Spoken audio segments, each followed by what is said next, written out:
Ini nggak ada gantung. Kalau dari tampilan saat ini sih rasanya nggak ada masalah yang serius ya. Paling hanya ada beberapa goresan dan warnanya sedikit kusam. Tapi karena owner mobil ini ingin mobilnya tampil fresh mas karena kita guys gantungin Jenny biar pede buat mudik. Halo car fans, ada mobil datang nih, yaitu Toyota Kijang Innova Zenny. Jadi kita bakal dapat request buat dananin cat body dari mobil ini.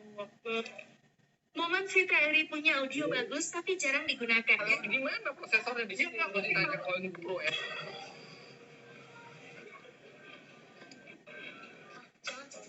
Alhamdulillah, nyatanya. Ngomong Ria kalau mau bilang nafsu makannya piye? Nafsu makannya yo, untuk berkurang sih, enggak. Kok bisa-bisa sih taruh tuh nafsu makannya anaknya enak. Kan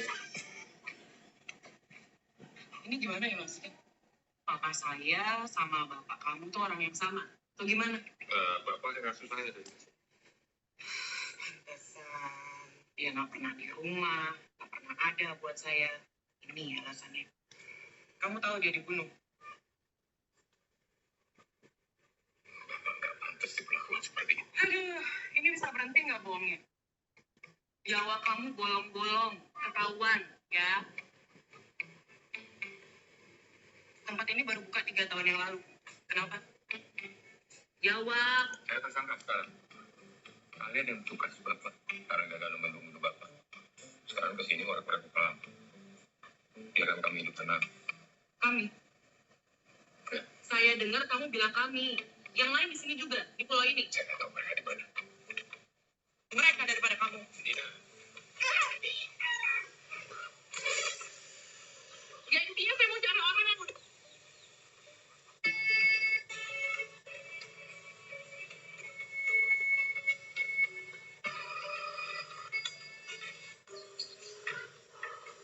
Sakit. Dan nyamuk. Terasa baik raga, jiwa maupun kaki.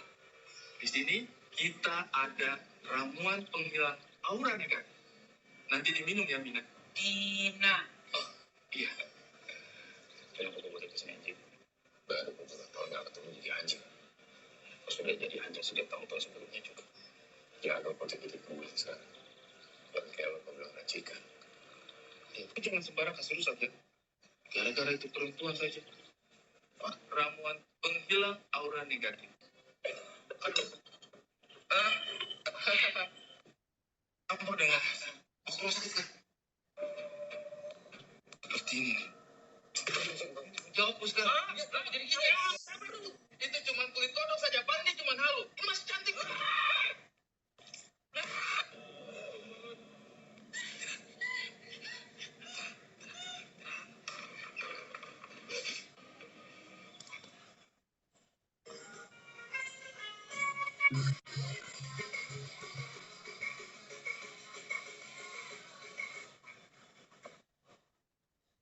Sering banget ditanyain. IPWS. Kenapa sekali asal mas? Kau bikin apa di situ?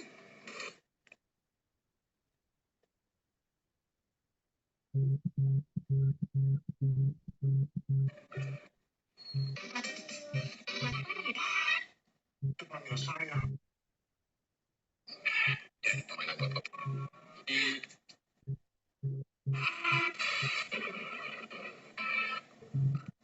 Ini punya aku.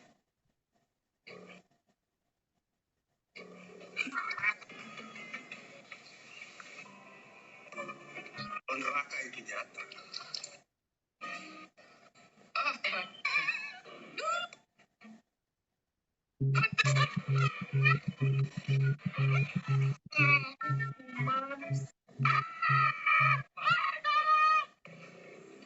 Siapa itu? Saya bawa senjata ini karena disuruh sama. Bisa tidak kita fokus sama masalah utamanya kita depan mata? Ada pria bersenjata, kita tidak. Bagus. Raja, bodoh. Tauro, kenapa? Kakak Dina kan juga anak Papa Pet. Bisa dia tidak boleh tahu. Itu kan apa yang besar. Coba deh. Masa semuanya harus saya pikirkan sih? Bukan apa itu. Kalau kita selamat, kok ganti semuanya ini? Baik. Abang Topan. Aduh, batu tinggi semuanya kok. Saya mati.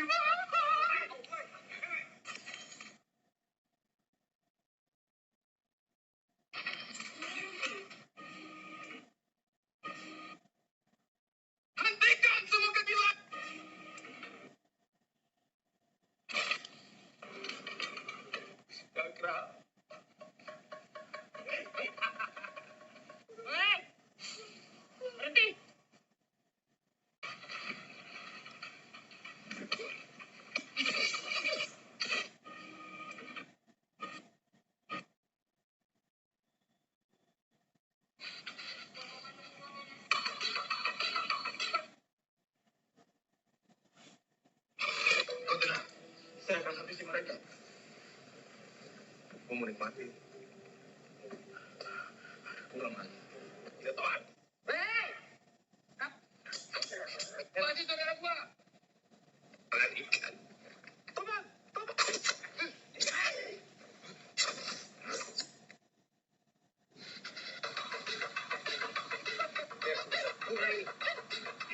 Gimana sih nggak bisa ini kamu? Tulisan Sambes kakak.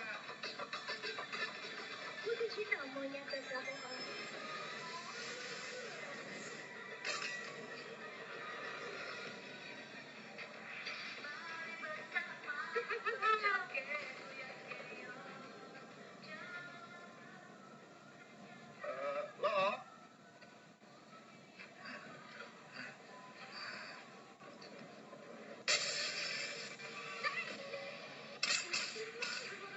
Naik cepat.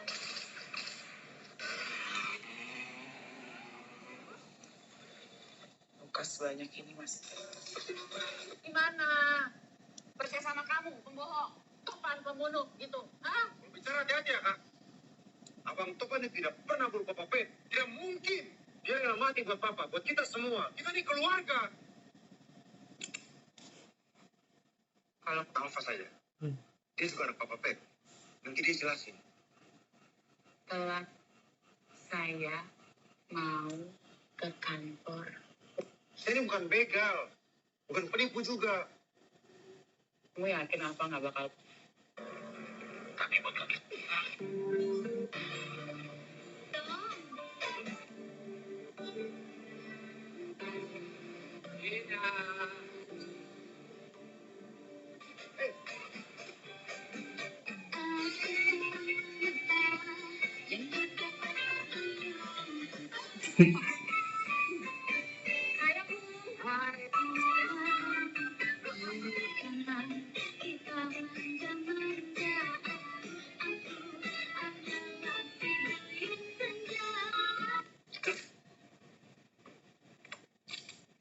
Benar ya, Opuk?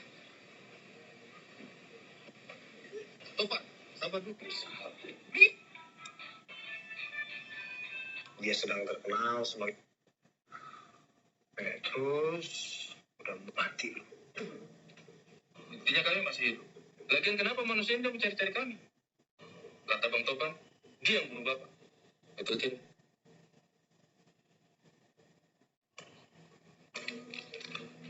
Ini kan data-datanya kamu. Petrus minta gua palsuin identitas kalian. Lu duluan. Tapi sebelum lu,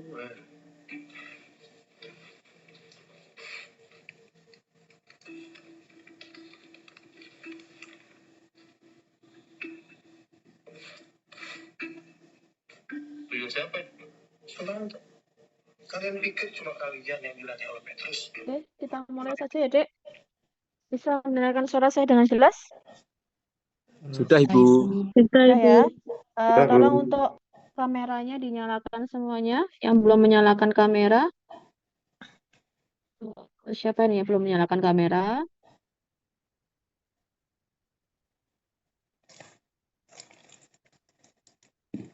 Dewinda Rahma. Afrila. Terus Aldila. Dwi Retnosari. Filhaki. Afrila Dwi. Dewinda. Akadin. Ada nggak Akadin?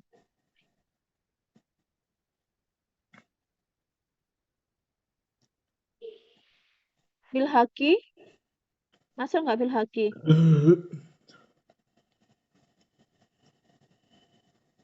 Filhaki.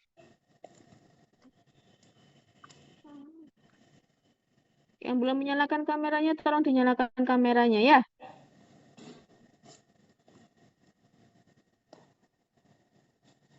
Oke. PPT saya sudah bisa terlihat belum? Sudah, Bu. Kita mulai ya. Assalamualaikum warahmatullahi wabarakatuh. Selamat pagi. Waalaikumsalam warahmatullahi wabarakatuh. Selamat pagi, Bu. Kita akan melanjutkan materi yang kemarin. Kalau kemarin kita belajar mengenai apa itu spektroskopi serapan atom atau SSA, kemudian seperti prinsip dasarnya, komponen dari instrumennya apa, kemudian dari preparasi sampelnya bagaimana, gitu ya. Kalau hari ini kita akan belajar mengenai dari datanya, interpretasi datanya. Kemudian nanti kita akan belajar mengenai uji kualitatifnya seperti apa, uji kuantitatifnya seperti apa. Oke, sebelum saya masuk ke slide selanjutnya, spektroskopi serapan atom kemarin untuk pengukurannya seperti apa, Dek? Untuk apa logam? Spektroskopi serapan atom untuk pengukurannya seperti apa? Untuk melihat analisis apa sih AS ini? Atom. Atom. Ya, dia prosesnya adalah atomisasi kemarin ya. Kalau untuk instrumennya sendiri, dia untuk analisis yang senyawa apa? Yang mengandung apa sih? Logam.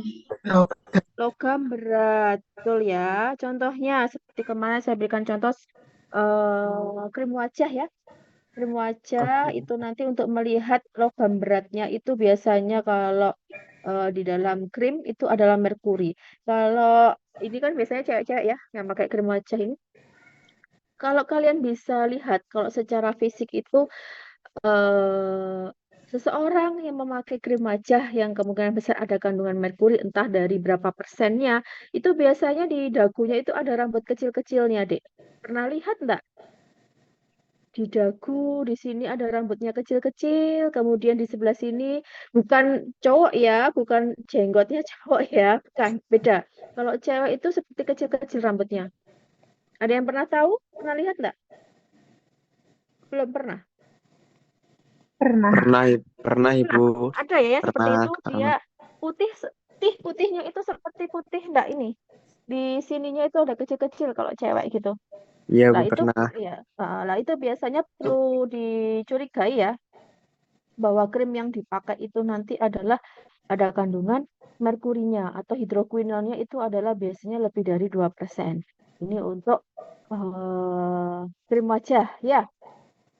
Kemudian untuk preparasi sampelnya kemarin untuk metode atau analisis dari AAS kemarin menggunakan apa preparasi sampelnya?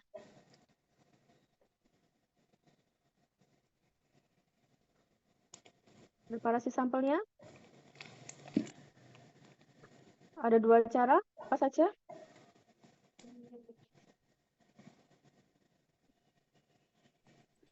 Destruksi basah dan destruksi kering.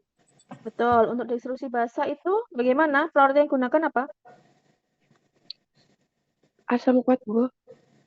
Asam kuat. Contohnya asam kuat? H2NO, asam nitrat.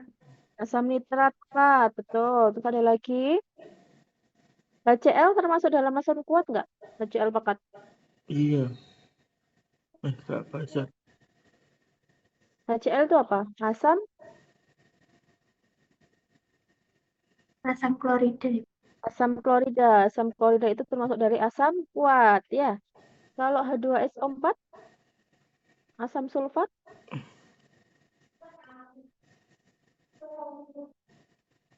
Ya, itu juga termasuk dari asam kuat ya. Jadi asam kuat itu contohnya banyak, ada HNO3, asam sulfat, ada HCl atau asam klorida gitu ya. Nah, itu kalau destruksi Asam basah. bromida Bu. Asam bromida boleh, bisa Lukman. Nah, untuk yang destruksi basah, bedanya dengan destruksi kering kemarin kalau dalam suhu pemanasannya apa?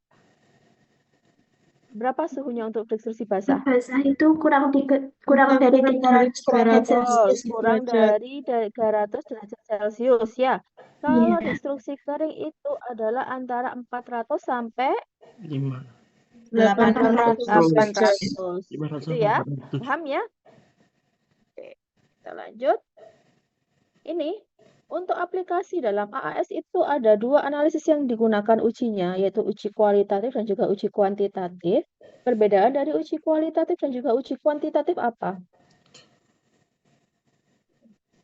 Lukman nih dulu yang D3 itu ya, Dek ya? Iya, Ibu. Oh, iya, iya. Ya, saya masih ingat. Angkatannya siapa kemarin, Dek? Angkatan Begawan. Oh, iya, iya, iya. Sekarang lanjut lagi RPL ya. Iya. Ya, wes. Kalau yang ini, Lukman, tahu nggak perbedaan dari analisis kualitatif dan juga analisis kuantitatif? Bentar, Bu. Di sini saya lagi kerja soalnya rame. Saya pindah ruangan dulu. Oke, sambil kerja. Iya. Yang lainnya, analisis kualitatif dan juga kuantitatif, Dek. Apa, Dek, Kalau perbedaannya? kuantitatif, Bu, saya izin jawab, Bu. Kalau kuantitatif Ya. itu menggunakan angka dan statistik, data pengukuran. Sedangkan kalau kualitatif itu lebih menyelidiki hingga hasil datanya itu, Bu. Lebih menyelidiki hingga hasil data. Bedanya dengan hasil data dengan yang kuantitatif tadi, statistik gimana? Kalau di dalam kita aplikasikan di dalam analisis sediaan farmasi, kalau kualitatifnya itu, kuantitatifnya itu berarti datanya nanti data apa itu? Preformulasinya. Preformulasi. Kalau analisis? Terus analisis preformulasi? datanya, uji-ujinya itu. Itu kuantitatif. Itu yang kuali. Kuali. Kalau kuanti, data apa? Data perhitungan preformulasinya. Mungkin seperti itu, Bu. Kalau preformulasi kan dia masuk praformulasi berarti teknologi, deh.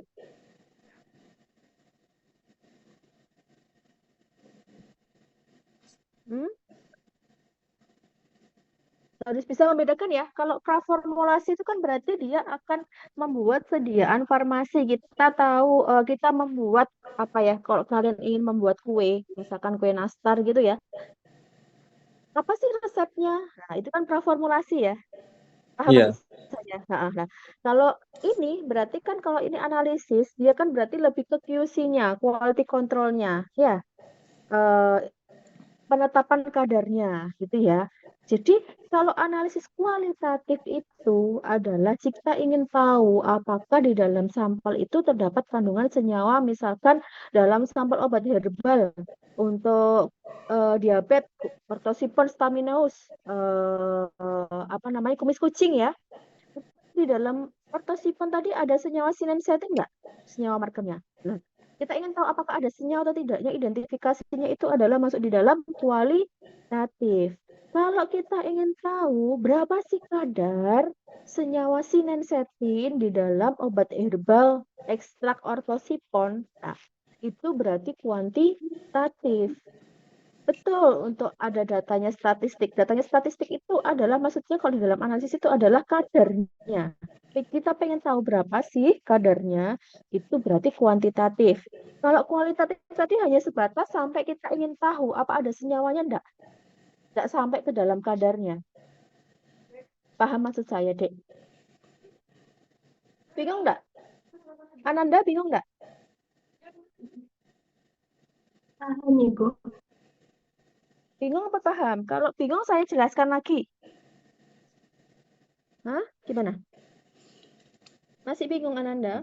Boleh dijelaskan lagi, Bu? Boleh, saya jelaskan lagi ya, pelan-pelan, oke? Yang pertama, misalkan gini wes, mudahnya gini, kalau kalian ada sediaan krim tadi ya, kalau krim itu tidak boleh ada logam beratnya. Tidak hanya krim deh, misalkan seperti contoh kemarin ada ikan tuna, ya. Ya kan? Ikan tuna itu di perairan ternyata di tuban itu ada logam beratnya. Kalau logam berat pasti akan membahayakan tubuh kita. Apa contohnya? Bisa menyebabkan sakit apa? Penyakit apa? Kalau terdapat logam berat di dalam tubuh kita? Ada yang tahu? Bentar, Bu. Salah satunya misalkan kanker gitu ya. Nah, kenapa? Makanya di dalam tubuh kita tidak boleh ada kandungan logam berat. Ya, karena nanti akan membahayakan tubuh kita gitu ya. Nah, kalau kemarin saya berikan contoh seperti krim wajah. Krim wajah kalau ada logam berat kira-kira berbahaya nggak bagi kita kalau kita pakai? Berbahaya. Berbahaya. Contohnya Merupakan logam beratnya apa? Merkuri itu. Memang kalau teman-teman yang cewek ini kalau pakai krim wajah yang kandungan merkuri itu ya, itu sedikit saja sudah putih sekali. Ya, Tapi ya tidak bagus bagi tubuh kita gitu ya maksud saya. Nah, kalau analisis kualitatif, kita kembali lagi ke analisis, kita ingin tahu apakah dalam krim wajah itu ada kandungan logam berat merkuri enggak? Hanya sebatas tahu atau tidaknya aja. Misalkan, oh ternyata di krim wajah X ini ada merkurinya. Nah, itu kualitatif. Berarti kan dia identifikasi. Identifikasi logam berat di dalam krim wajah. Paham sampai sini? Bingung enggak? Yang lainnya, bingung enggak? Andi Lukman? Bingung? Paham. Paham. Yang lainnya? Paham, Bu. Paham ya. Jadi kalau kualitatif itu hanya sebatas ingin tahu, hanya sebatas identifikasi senyawa logam berat di dalam tubuh kita. Itu kualitatif. Kalau kuantitatif, misalkan sudah diuji dengan menggunakan AAS, oh ternyata ada merkurinya bu krim wajah yang saya pakai, gitu ya. Ya sudah, kamu coba cari di situ. Kamu analisis lagi pakai AAS. Itu kadarnya berapa, Dek? Nah, kalau sudah sampai berapa sih kadarnya, itu berarti dia masuk dalam uji kuantitatif. Ya, beda ya. Kalau kualitatif hanya sebatas dapat identifikasi senyawa, ada nggak senyawanya merkuri di dalam krim wajah. Kalau kuantitatif kita bisa sampai tahu berapa sih kadarnya. Konsentrasinya besar nggak sih yang saya pakai ini tadi merkurinya ternyata krim wajahnya. Oh ternyata tinggi, ternyata segini. Ya gitu ya. Seperti kemarin ikan itu loh dek, ikan tuna ya. Ikan tuna ingin tahu apakah ada kandungan apa PP ya kalau nggak salah timbal ya kemarin ternyata ada kandungannya em, apa logam beratnya berapa sih kadarnya nah, kadarnya itu berarti dia masuk di dalam kuantitatif itu ya sampai sini bingung enggak sampai Paham, sini Bu. ada paham Paham, ya Ibu.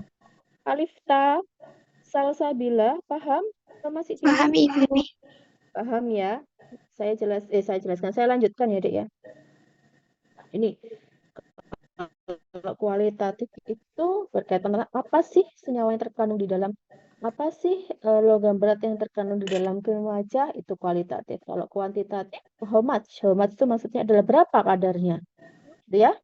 Nah, ini kalau untuk analisa dari AAS ini ada beberapa larutan standar yang diujikan. Jadi gini, kalau kalian ingin tahu misalkan dalam krim wajah itu ada kandungan merkuri atau tidaknya, tahunya bagaimana?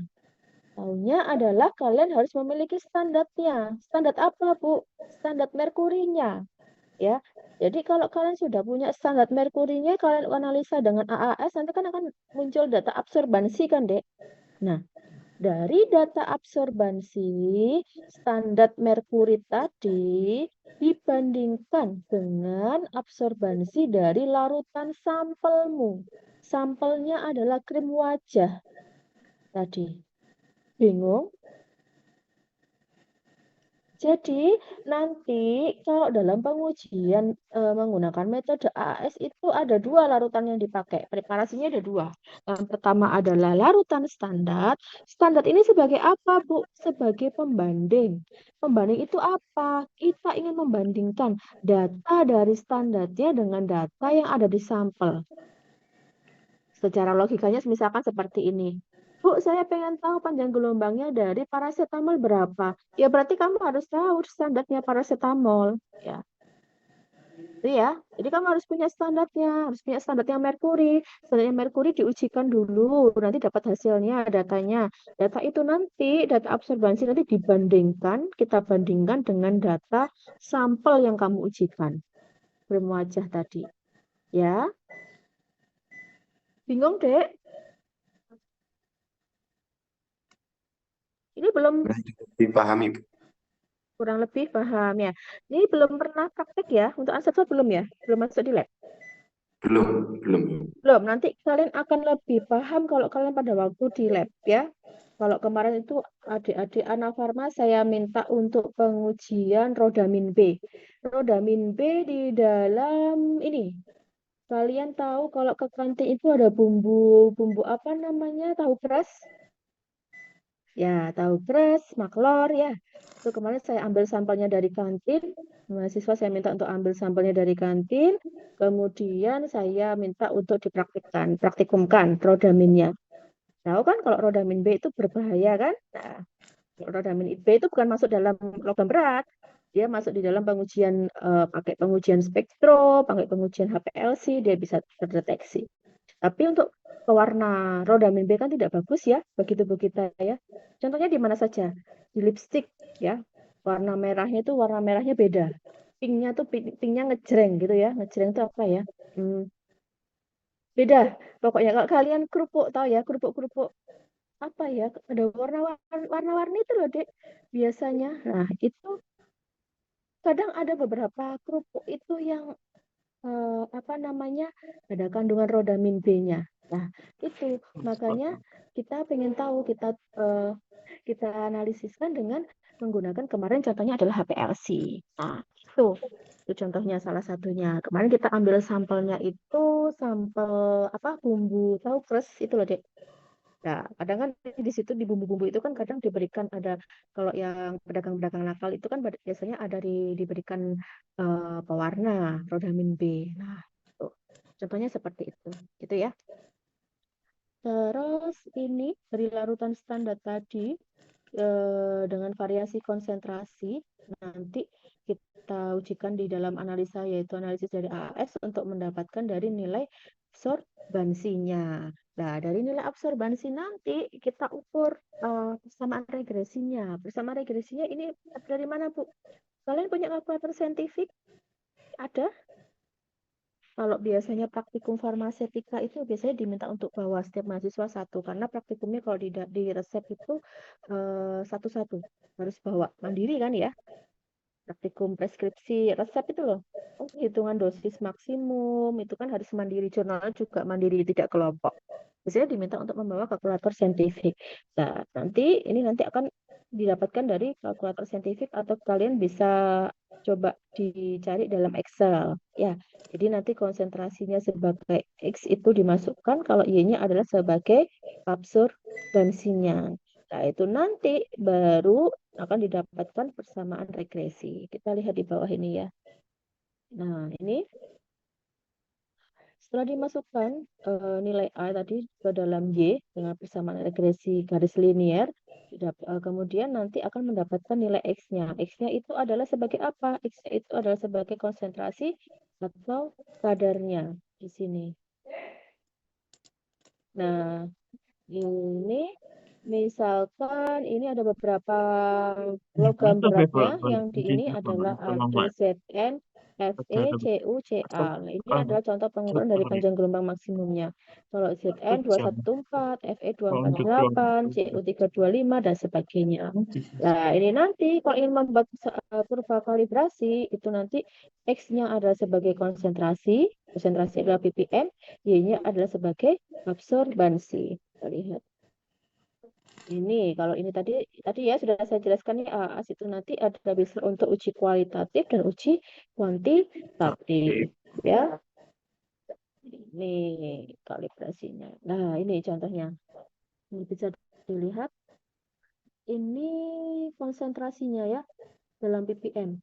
Ada 0, 110, 221, 2331, 552 ppm. Absorbansinya di sini 0,001, 0,068 ya, dan selanjutnya dan seterusnya ini ya. Nah, ini nanti dibuat kurva kalibrasi. Kurva kalibrasinya ini ya. Nanti X-nya di sini adalah sebagai konsentrasinya, sumbu X-nya ya tadi ya. Misalkan kalau Y-nya ini adalah sebagai absorbansinya. Nih ya. Misalkan kita lihat di sini contohnya 110 ppm. 110 ini ya di sini ya. 110 terus absorbansinya 0,068 di sebelah sini. 1 2 3 4 5 6 lah ini ya. Nah, ini ya. Kita tarik ke bawah. Nah, ini gitu ya. Terus ada lagi 221, 221 ini ya. Konsentrasinya 221 ppm, kemudian absorbansinya adalah 0,140. 1, 2, 3, 4. Nah, di sini. Ya, paham? Nah, nanti seterusnya sampai ke atas. Nanti baru kita tarik dari garis linier. Nah, dari sini nanti kita akan mendapatkan apa? Dapat kurva, dapat bersama regresinya, Y sama dengan PX plus A ya di sini. Ya, ini dapat angkanya dari mana? Nanti kalian masukkan di dalam Excel. Dalam Excel, X-nya sebagai konsentrasi, Y-nya adalah sebagai absorbansinya. Nanti akan didapatkan persamaan regresi ini. Ya. Oke, kita lanjut.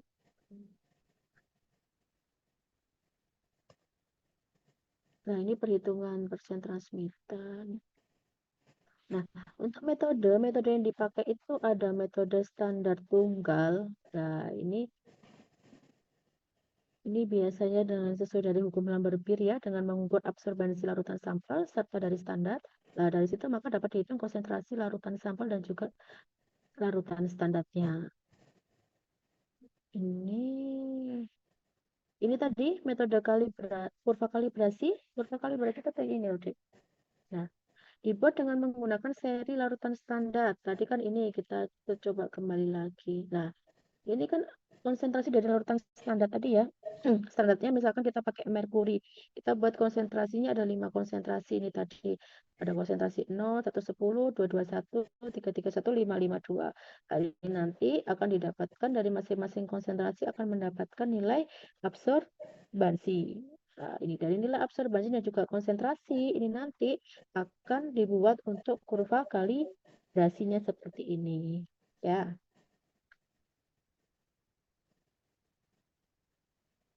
Ini ya. Membuat grafik antara konsentrasi dengan absorbansi tadi ya, kurva kalibrasinya tadi yang melewati titik 0.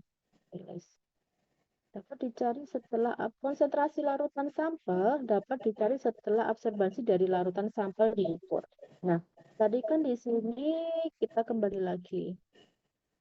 Nah, di sini kan misalkan sudah dapat persamaan regresi. Y sama dengan PX plus A ya.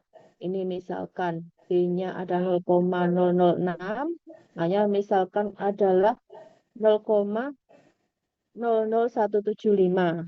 Nah, dari data ini nanti persamaan regresi ini nanti kalian kan masukkan analisisnya sampel. Tadi misalkan sampel film wajah ya. Kita lihat sudah dapat nilai absorbansinya. Dari nilai absorbansi nanti dimasukkan di dalam sumbu Y-nya di sini. Nanti akan ketemu nilai X-nya. Itu ya.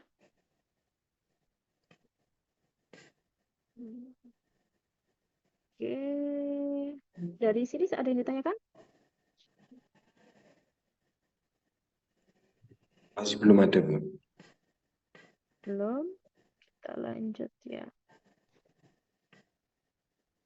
Nah, kemudian ini ada metode adisi standar. Nah, metode ini biasanya digunakan karena dapat meminimalkan dari kesalahan adanya kondisi-kondisi lingkungan atau matriks-matriks pengganggunya. Ya, untuk metode adisi standar biasanya caranya bagaimana? Dari larutan standar nanti dimasukkan di dalam larutan sampel. Itu adalah salah satu contohnya dari metode adisi standar. Di sini ya.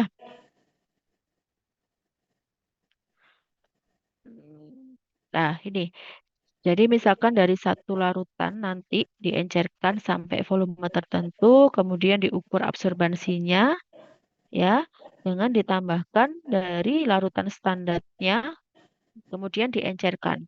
Baru nanti diujikan di dalam analisis. Itu adalah metode adisi standar. Kalau yang biasanya kan kita nggak perlu menambahkan dari larutan standarnya kan ya. Jadi larutan standar sendiri, larutan sampel sendiri kita ujikan. Kalau di dalam metode adisi standar itu adalah nanti dari larutan standar nanti dimasukkan di dalam larutan sampel. Ini Lambert-Beer lah ini cara pengukurannya. Lanjut aja. Nah, dalam keunggulannya dari metode atau analisis dari AAS ini, dia dapat menentukan kuantitas dari unsur pada konsentrasi terkecil PP. BPM, BPB ya. Ini kan sudah saya jelaskan ya. Kalau keterbatasannya, dia tidak dapat menganalisis apa kekurangannya unsur-unsur gas mulia halogen ya. Kurang sensitif untuk analisis unsur lainnya. Misalkan kalau di AS ini kan dia lebih sensitif jika pengujian dari logam berat gitu ya. Nih. Oke, ini semuanya sudah. Lah ini contohnya. Ini contoh dari pengukuran dari panjang gelombang ya. Panjang gelombang maksimum. Oke, pengganggu ini kemarin sudah ya. Ini. Nah, ini juga ada lagi teknik yang dipakai yaitu teknik ini secara simultan dapat memberikan pendalaman mengenai analytical dan sensitivitas yang lebih lengkap terhadap AAS. Ini contohnya ya. Membutuhkan persiapan awal, interferensi matrik. Oke.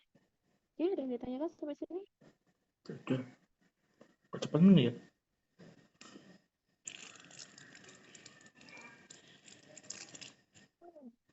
Katanya saya ini ya, share di sini ya.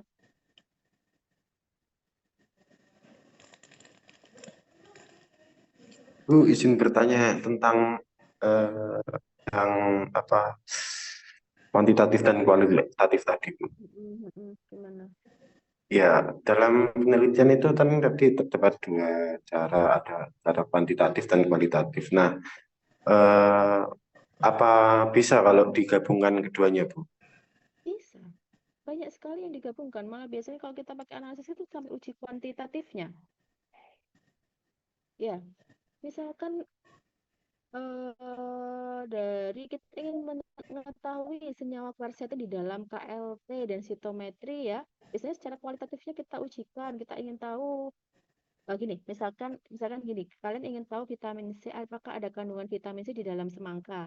Nah, uji kualitatifnya apa? Nanti kita ujikan Benedict, kemudian dari uji KMNO4 itu kualitatifnya dari situ. Kalau secara kuantitatifnya nanti bisa kita lihat dari spektrofotometri UV vis. Kita lihat kadarnya bagaimana gitu ya. Rata-rata semuanya pakai dua uji kualitatif sama uji kuantitatif kalau untuk S1 farmasi.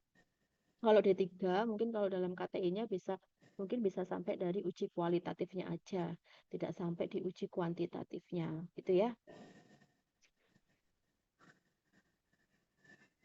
Oke, siapa ini? Oke, gitu ya Andi.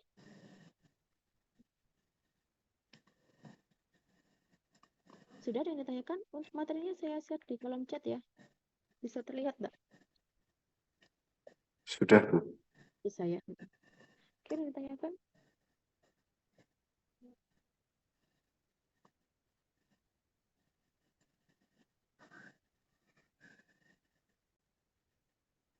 Ya. Sudah, tidak ada sih saya. Oke, kalau sudah tidak ada, saya akhiri ya untuk pertemuan hari ini. Semoga bermanfaat. Assalamualaikum warahmatullahi wabarakatuh. Waalaikumsalam. Waalaikumsalam warahmatullahi wabarakatuh.